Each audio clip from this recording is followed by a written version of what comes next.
Good morning all friends. मेरे legal advice by Sheikh Javed Mohammad advocate channel पर आपका स्वागत है। आईपीसी, जी हाँ सर, फार्म 16A से आप ये ना समझिएगा कि ये कोई इनकम टैक्स फार्म है, जैसा कि हम इनकम टैक्स में फार्म 60 भरते हैं। नो सर, ये है सीपीसी का फार्म। और आदेश 21 नियम 41 के उपनियम 2 के तहत जो एफिडेविट पेश किया जाएगा, उसका जो आइडियल प्रारूप बुक में दिया गया है, वही आइडियल प्रारूप के ऊपर आज मैं वीडियो लेकर आया हूं, क्योंकि ये बड़ा ही महत्वपूर्ण टॉपिक है और एक बड़ा ही महत्वपूर्ण शपथ पत्र है। ये उस समय हमारे काम में आता है जब धन से संबंधित कोई वसूली की डिक्री का दावा न्यायालय में विचाराधीन है। आप कोर्ट में केस जीत गए, किसी भी व्यक्ति के खिलाफ आपने दावा लगाया रुपये की वसूली का, लेकिन वो चालाकी कर रहा है, तमाम चालबाजियां दिखा रहा है, न्यायालय को गुमराह कर रहा है, पकड़ में नहीं आ रहा है, भाग भाग जा रहा है, गिरफ्तारी वारंट में गिरफ्तार भी नहीं हो रहा है, और आपके पास उसकी कोई संपत्ति का पता ठिकाना मौजूद नहीं है। तब ये आपके लिए एक बड़ा जबरदस्त प्रावधान है। आपकी वसूली की इजरा को एग्जीक्यूट करा के आपके रुपए को वापस दिलाने में बड़ा महत्वपूर्ण कानूनी प्रावधान है। आदेश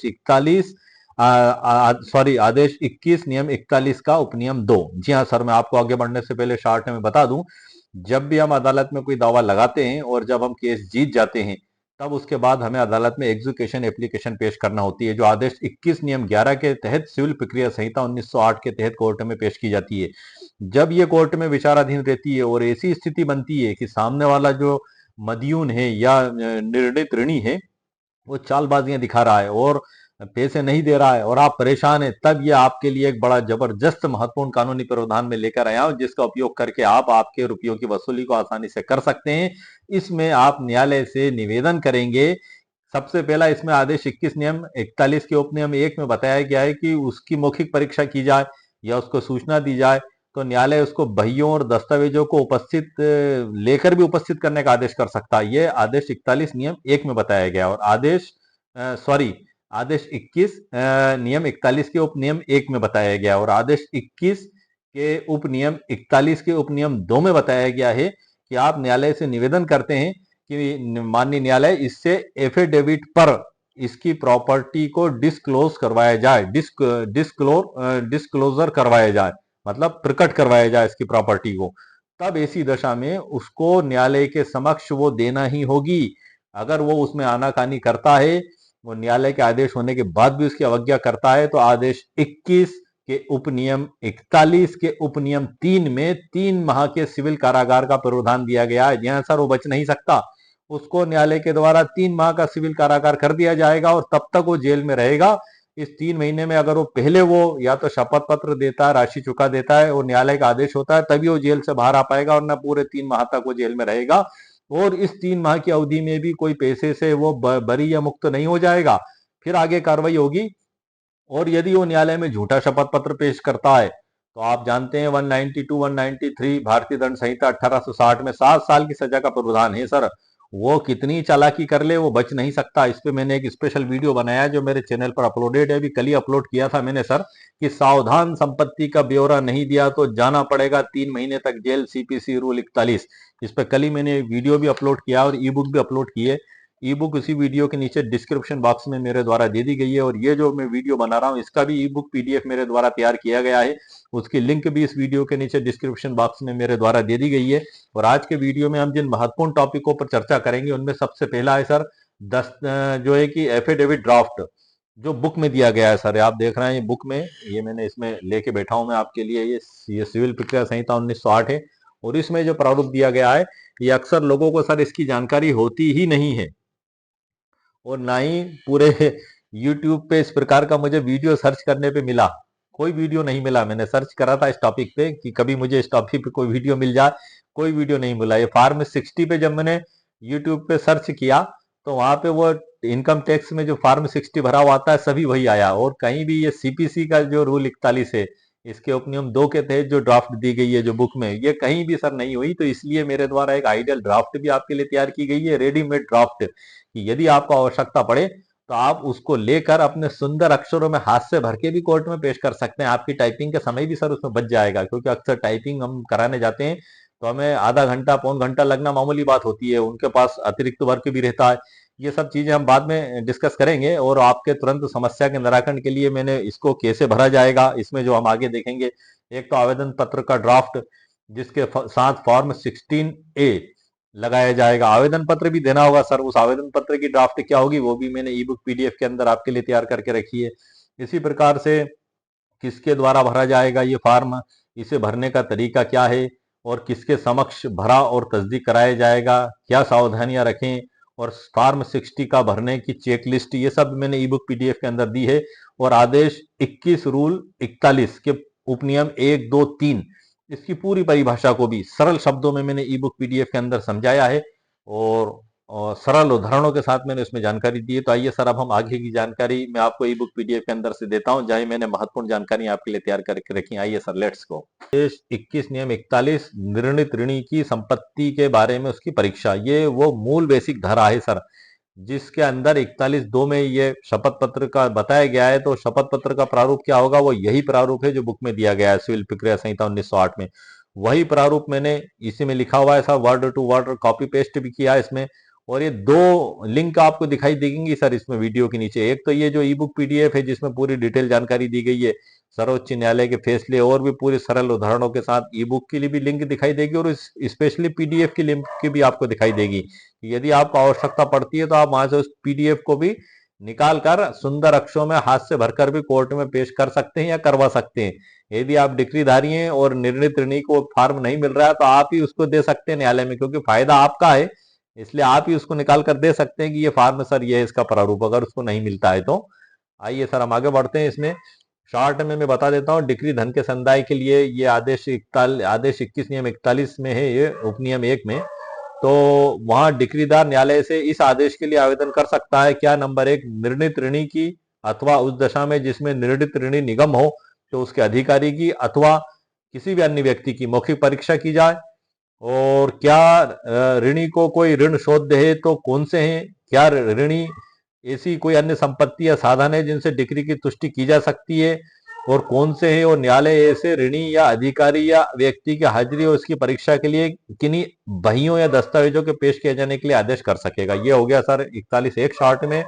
और 41(2) में सर बता दूं आपको, धन के संदाय के लिए डिग्री 30 दिन की अवधि तक यदि अनसेटिस्फाइड रहती है तो वहां न्यायालय डिग्री के आवेदन पर उपनियम 1 के अंदर अपनी शक्ति जो है उस पर प्रतिकूल प्रभाव डाले बिना आदेश द्वारा ऋणी से या ऋणी निगम है तो वह उसके अधिकारी से अपेक्षा कर सकेगा कि वह उसकी असेट्स की विशिष्टों का कथन करने वाला एक शपथ पत्र दे। ये उपनियम 2 में दिया हुआ है, 41(2) में। तो वो कौन सा शपथ पत्र है, वो वही शपथ पत्र है जिसकी ड्राफ्ट सर मैंने अभी आपको वीडियो के प्रारंभ में पढ़ के बताई थी। और उपनियम 2 में है, सजा का प्रावधान है इसमें सर, कि यदि न्यायालय या कोई ऐसा न्यायालय जिसे कार्रवाई अंतरित की गई है निर्देश दे सकेगा कि आदेश की अवज्ञा करने वाले व्यक्ति को सिविल कारागार में उतनी अवधि के लिए जो 3 मास से अनधिक की हो सकेगी तब तक निरुद्ध किया जाए जब तक कि ऐसी अवधि के अवसान के पूर्व न्यायालय उसको छोड़े जाने का निर्देश ना दे। तो ये तीनों बात हो गई, 1, 2, 3, गो, वेंट, गॉन, तीनों हो गया सर। यह तीसरे में तो गॉन ही हो जाएगा, वो मतलब वो आपके पैसे दे ही देगा, क्योंकि वो कहां तक भागेगा, न्यायालय है सर, न्यायालय को बड़ी सुप्रीम पावर बताया गया है। और इसी में सर आगे बहुत सी जानकारी दी, मैं आपको बता देता हूँ। यहाँ इसकी तीनों अवधारणाओं का विश्लेषण किया गया है सरल उदाहरण के साथ। और उसके बाद यह अध्याय 3 है, ऋणी की मौखिक परीक्षा, 41(1) का विश्लेषण। और उसके बाद है सर अध्याय 4 में आदेश की अवज्ञा और जेल की सजा, नियम 41(3). और अध्याय 5 में सुप्रीम कोर्ट का मार्गदर्शन और लैंडमार्क जजमेंट, इसमें बड़ा महत्वपूर्ण प्रावधान बताए गए हैं सर सुप्रीम कोर्ट के, कि यदि कई बार ऐसा होता है कि एक पीढ़ी केस लड़ती है और दूसरी पीढ़ी डिक्री का फल पाती है, मतलब सालों मुकदमे चलते हैं। एक मुकदमा तो मैंने ही आपको बताया था सर, पिछले वीडियो में डिटेल से बताया था कि एग्जीक्यूशन सर 11 साल तक हो गए हमारे पक्षकार को लड़ते हुए। तो 11 साल में हाथ में क्या आया, 9.5 के 3.5। अब वो अगर उसके पास एसेट्स होते तो वो पूरे 9.5 ही सर वसूल होते। फिर अब जब कुछ है ही नहीं, तो मैंने पिछली वीडियो में बताया था कि नंगे के 9 गिरह बलवान। तो आप पैसा देने से पहले चेक कर लें कि सामने वाले के 9 गिरह बलवान तो नहीं है कहीं। यदि उसके 9 ही गिरह बलवान है तो फिर आपका पैसा वैसा नहीं आना है सर, आप उसको जेल भी भेज देंगे तो आप करेंगे क्या, वो फिर बाहर आ जाएगा, फिर वही खेल चलेगा। आपके 10-8 साल निकल गए, फिर 10 साल, फिर 10 साल, क्या उम्र ही बिता देंगे आप। तो उसमें तो जो मिल जाएगा आपको सामान्य रूप से उसमें संतुष्ट होना पड़ेगा। इसलिए ये आप पहले ही क्योरी कर लें कि वो संपन्न है कि नहीं, उसके अंदर लौटाने की क्षमता है कि नहीं, उसके बाद ही सर आप ऋण दें और उसको भी एग्रीमेंट में खुलासा करके लिखा लें ताकि आपके पैसे डूबने से बच जाए वरना केस जीतना बड़ी बात है और उससे भी बड़ी बात है उसका एग्जीक्यूशन होना, क्योंकि अगर एग्जीक्यूशन ही नहीं होगा तो जीता हुआ केस आपके किस काम का रहेगा। सर हम आगे बढ़ते हैं। राहुल एस शाह बनाम जिनेंद्र कुमार गांधी 2021 का सुप्रीम दी गई न्यायालय के द्वारा, सर्वोच्च न्यायालय के द्वारा, कि वो भूमि है तो उसका सीमांकन करा लें, कमिश्नर नियुक्त कर दें, उसकी संपत्तियों के शपथ पत्र पर आप बुला लें, प्रकट करवा लें। आदेश 11 नियम 14 उसमें सभी बताए गए हैं, ताकि बाद में कोई जो है कि विवाद पैदा ना हो। सब कुछ आप पहले ही कर लें ताकि एग्जीक्यूशन के समय कोई विवाद की स्थिति ना बने, आप पहले ही उसको निपटा लें। बड़े निर्देश दिए गए, गाइडलाइन, वो मैं इस पे स्पेशल वीडियो सर आपके लिए बनाऊंगा। तो और उसके बाद सुप्रीम कोर्ट की आप देख रहे हैं 14 अनिवार्य गाइडलाइन मैंने इसमें लिखी हुई है। ये सब इस ई बुक पीडीएफ के अंदर लिखा हुआ है, और अंत में सर इसके फिर डिस्क्लेमर आ गई है। और ये हमारे यहाँ से शुरुआत है, how to discover assets property disclosure form 16A CPC। तो आज के वीडियो में सर मैंने आपको एक बड़ी ही महत्वपूर्ण कानूनी जानकारी दी है, जिसका हम अक्सर ध्यान नहीं रख पाते हैं। यदि हम इसका ध्यान रख लें तो वसूली हमारी बड़े ही आसानी से प्रारंभिक चरण में ही हो जाएगी, और जो भी हालात होंगे वो तुरंत ही कोर्ट के समक्ष सामने आ जाएंगे। क्योंकि एक बात यह है कि जैसे सामान्य प्रोसेस है जो प्रैक्टिकली होती है, कि हमने आदेश 21 नियम 11 के तहत कोर्ट में एग्जीक्यूशन का आवेदन पेश किया, हम वसूली का दावा जीत गए। अदालत सबसे पहले उसकी चल संपत्ति का कुर्की वारंट का आदेश करती है, फिर हम तलबाना पेश करते हैं, न्यायालय हमसे मांगता है कि उसकी चल संपत्ति दो, तो हम सामान्यतः लिखते हैं उसमें मोटरसाइकिल, टीवी, कूलर, पंखे, उसकी जो भी उसकी फसल या जो भी हो हम उसमें लिख देते हैं। 10 भैंसे हैं, न ट्रैक्टर है, न ट्राली है, ये जो भी हो, मकान, वो तो अचल में आ जाएगा, ये सब लिख देते हैं। और जब वो नहीं मिलता है तो रिपोर्ट लग के आ जाती है कि साहब हमको कोई ये नहीं मिली, तो फिर न्यायालय आदेश करता है कि अचल संपत्ति की नीलामी की जाए। तब आपकी ये जिम्मेदारी होती है कि उसकी अचल संपत्ति की लिस्ट न्यायालय के समक्ष पेश करें कि इसकी संपत्ति की नीलामी करके हमें दी जाए। प्रॉब्लम वहां खड़ी होती है कि जब डिग्रीधारी को यह पता ही नहीं होता है कि उसके पास क्या क्या संपत्ति है। इसी बात का वो फायदा उठाता है मदयून, जो निर्णित ऋणी होता है, और वो अदालत में उसकी संपत्तियों को जाहिर नहीं करता है। न्यायालय कहता है डिक्रीधारी से कि लाओ भाई संपत्ति, डिक्रीधारी को पता नहीं है। तब ये आदेश जो है आपके लिए बड़ा ही महत्वपूर्ण और सहयोगात्मक भूमिका निभाते हुए आपकी वसूली कराने में पूरा पूरा योगदान देगा। आप तुरंत न्यायालय में आदेश 21 नियम 41 के उपनियम 2 और 3 के तहत आवेदन पेश करके निवेदन करें कि इससे शपथ पत्र पे संपत्ति को डिस्क्लोजर करवाया जाए, डिस्कवर करवाया जाए। तो न्यायालय जब आदेश कर देगा तो वो फिर आपकी संपत्ति की वसूली, उसकी संपत्ति उसको देना ही होगी। क्यों देना होगी? क्योंकि 3 महीने की सजा का प्रावधान है अगर उस आदेश का पालन नहीं करेगा तो। ये 41(3) में दिया गया है, बिल्कुल क्लियर। और यदि झूठा शपथ पत्र देता है तो 7 साल की सजा का भी प्रावधान है। आखिर बच के जाएगा कहां सर? तो ये इतना बड़ा प्रावधान है। और अब फार्म जब वो संपत्ति को जब अदालत में पेश करेगा तो फार्म 16 में ही करना होगा उसको। ये इनकम टैक्स वाला फार्म नहीं है sir, sale tax income tax का, क्योंकि फार्म 16 शब्द का इस्तेमाल अक्सर वहीं होता है। ये सिविल प्रक्रिया संहिता में ही दिया गया है। मैं आपको बता दूं, ये हाईलाइट मैंने किया हुआ है, इसको आप देख रहे हैं, ये फार्म। और ये पूरा के पूरा फार्म सर मैंने इसकी पीडीएफ भी तैयार करके रखी है। वो पीडीएफ भी मैं आपको बता देता हूँ, 2 मिनट में आप उसका पीडीएफ निकाल के आप उसका उपयोग कर सकते हैं। स्क्रीन पर ये पीडीएफ है जो मैंने स्पेशली आप लोगों के लिए तैयार किया हुआ है। इसकी ड्राफ्ट मेरे द्वारा टाइप करके और उसका पीडीएफ इसलिए तैयार किया गया है क्योंकि एक तो इस फर्म की हमें जानकारी होती ही नहीं है, पहली बात तो, कि ऐसा भी कोई प्रारूप सीपीसी में दिया गया है जिसपे हम मदीन के द्वारा संपत्ति को प्रकट करवाएं। सामान्यतः वो एक सामान्य ओरल प्रारूप में जाता है टाइपिस्ट से, और 4 लाइन टाइप करवा कर लेकर आकर दे देता है। लेकिन इसमें तो सारे प्रारूप दिए गए हैं, तो ये स्पेशली मैंने पीडीएफ ही तैयार किया है। आप देख रहे हैं ये ऊपर संख्या 16 का, निर्णित ऋणी द्वारा अस्थियों के बारे में शपथ पत्र दिया जाना, आदेश 21 नियम 41 दो, ये अंग्रेजी में भी किया है सर। ये कॉलम मैंने इतनी डिस्टेंस के साथ भरे हैं कि यदि आप इस पीडीएफ को निकालते हैं तो आप बिना टाइप करवाए वो जो ऋणी है वो अपने हाथों से भी भर के कोर्ट में पेश कर सकता है। ऐसा नहीं है कि वो जो है कि टाइपिस्ट के पास जाएगा और उसको समय है या नहीं है, उसको फालतू परेशान होना पड़ेगा। 1 मिनट में पीडीएफ आप निकालें और तुरंत हाथ से वो भरे ऋणी, और शपथ आयुक्त से तस्दीक कराकर मान्य न्यायालय में पेश कर दे। ये देख रहे हैं सर, ये पेज 1 हो गया और ये 2 पेज हो गए। काफी ही बड़े ही खूबसूरत शब्दों में सर इसको मैंने तैयार किया है, ताकि आपको देखने से ही लग रहा होगा कंप्यूटर स्क्रीन पे कितने इसमें मैंने सीरियल वाइज तैयार किया। और ये इंग्लिश में प्रारूप है, अगर कोई व्यक्ति चाहता है कि उसको इंग्लिश में पेश करना है तो इंग्लिश का भी पीडीएफ सर मैंने इसमें दे दिया है। और इसकी लिंक भी सर मैंने वीडियो के नीचे डिस्क्रिप्शन बॉक्स में दे दी है। जब आप इसको प्रिंट आउट करेंगे तो उस पीडीएफ में आपको सिर्फ यही प्राप्त होगा और कुछ नहीं मिलेगा। ये जो आप कंप्यूटर स्क्रीन पे देख रहे हैं, एक दो पेज हिंदी में है और एक ये दो पेज अंग्रेजी में, ये स्पेशली पीडीएफ ही है उस प्रारूप का। और दूसरी लिंक आपको मिलेगी ई बुक पीडीएफ की, उसमें पूरी डिटेल जानकारी, इसके भरने का तरीका, सर्वोच्च न्यायालय के फैसले, आदेश 21 नियम 41 के उपनियम 1 2 3 की संपूर्ण जानकारी सरल उदाहरणों के साथ उसमें आपको मिलेगी। आज के इस वीडियो में मैंने सर आपको महत्वपूर्ण कानूनी जानकारी दी है फार्म 16 सीपीसी आदेश 21 के ऊपर। आप ये ध्यान रखिएगा, ये एग्जीक्यूशन का ही आदेश है। आप इसको इनकम टैक्स का समझने की गलती ना करें, क्योंकि अक्सर इनकम टैक्स में ही फार्म 16 शब्द यूज होता है। और अक्सर हम जब संपदा 2.0 पर रजिस्ट्री कराने जाते हैं, मेरे द्वारा भी करवाई गई है, तो वहां भी फार्म 16 उस दशा में भरा जाता है जब ट्रांजैक्शन 5 लाख से ऊपर होता है खरीदी बिक्री का, कि जो खरीद रहा है रजिस्ट्री के जरिए संपत्ति, वो क्रेता को 5 लाख से रुपए से ऊपर दे रहा है और उसके पास पैन कार्ड भी नहीं है, तब फार्म 60 सर लगाना होता है। तो और इनकम टैक्स में भी हम भरते हैं फार्म 16, तो ये वो फार्म 16 नहीं है, आप ध्यान रखिएगा, ये फार्म 16 का है।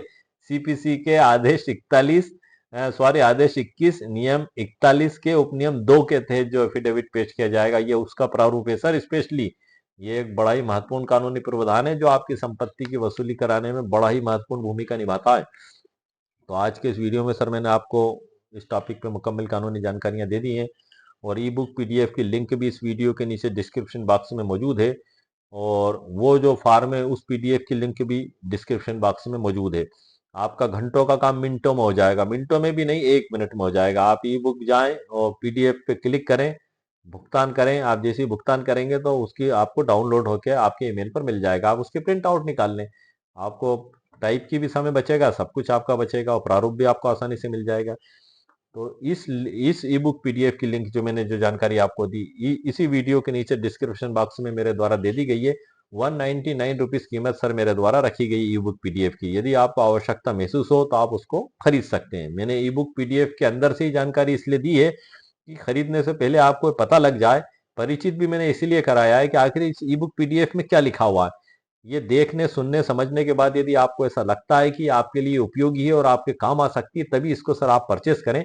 और यदि आपको ऐसा लगता है कि आपके लिए उपयोग में नहीं है, तो आप इसको परचेस ना करें। अंदर से मीटर दिखाने का मकसद यही है, क्योंकि जब आप मेरे वेबसाइट पे इसको खरीदने जाएंगे तो वहां ये ई बुक पीडीएफ के अंदर की जानकारी दिखाई नहीं देगी। ये तो जब आप 199 रुपए का भुगतान कर देंगे उसके बाद ही आप पढ़ पाएंगे। लेकिन मैं पहले ही अंदर से जानकारी देता हूं ताकि आप खरीदने से पहले ही उसको देख सुन और समझ लें। वहां पे डिस्क्रिप्शन बॉक्स लिखा दिखाई देगा, लेकिन ये अंदर के मेन मैटर वहां दिखाई नहीं देंगे। तो अंदर से भी जानकारी देने का मेरा यही मकसद है कि आप पहले देख लें, सुन लें और समझ लें, और उसके बाद लगता है आपके लिए उपयोगी, तब आप इसको परचेस करें। तो आज के वीडियो में सर मैंने आपको बड़ी ही मुकम्मल और बड़ी महत्वपूर्ण मुद्दे पे एक मुकम्मल कानूनी जानकारी प्रदान कर दी है फार्म 16 का, जो शायद आपको इतनी आसानी से मिलना उपलब्ध हो या ना हो। आप शायद इसके बारे में जानते हो या ना जानते हो, मैं इस बारे में तो नहीं कह सकता। लेकिन इतना जरूर है कि मुझे गूगल और यूट्यूब पे सर ये टॉपिक पे मैंने सर्च किया तो मुझे कुछ भी इसके विषय में नहीं मिला था। मैंने फिर विचार किया, क्योंकि मेरे केस में भी परिस्थिति आई थी, हालांकि उसमें उसके पास प्रॉपर्टी नहीं थी। तो जब प्रॉपर्टी नहीं होगी तो फिर आप क्या करेंगे सर? तो ये चीजें आपको पहले ही देखना है कि आप साधन संपन्न है, वो सामने वाला आप ही को जानकारी पहले ही, आप ऋण देते समय आप सारी जानकारी ले लें, उसमें लिख दें, और उसके बाद फिर आवेदन दें न्यायालय से कि माननीय न्यायालय, इससे शपथ पत्र पे इसके एसेट्स के बारे में जानकारी ली जाए। बस यहाँ से सारी चीज पकड़ में आ जाएगी, आपका पैसा वसूल हो जाएगा, आप पूरी जंग जीत जाएंगे। खाली केस जीतना ही बड़ी बात नहीं है, एग्जीक्यूशन होना उसका सबसे बड़ी बात है। अंतिम हम केस तभी जीतते हैं जब उसका एग्जीक्यूशन हो जाता है, क्योंकि एग्जीक्यूशन अगर नहीं हुआ तो वो जीता हुआ मुकदमा आपके लिए किस काम का है सर? वो तो आपको खटका बना रहेगा मन में, वो हाई कोर्ट चला जाएगा। आप सोचेंगे कि अगर वहां से हार गए हम, तो अंत कहाँ हुआ सर? उसका अंत तब होगा जब उसका एग्जीक्यूशन होने के बाद आपको आपकी राशि मिल जाएगी।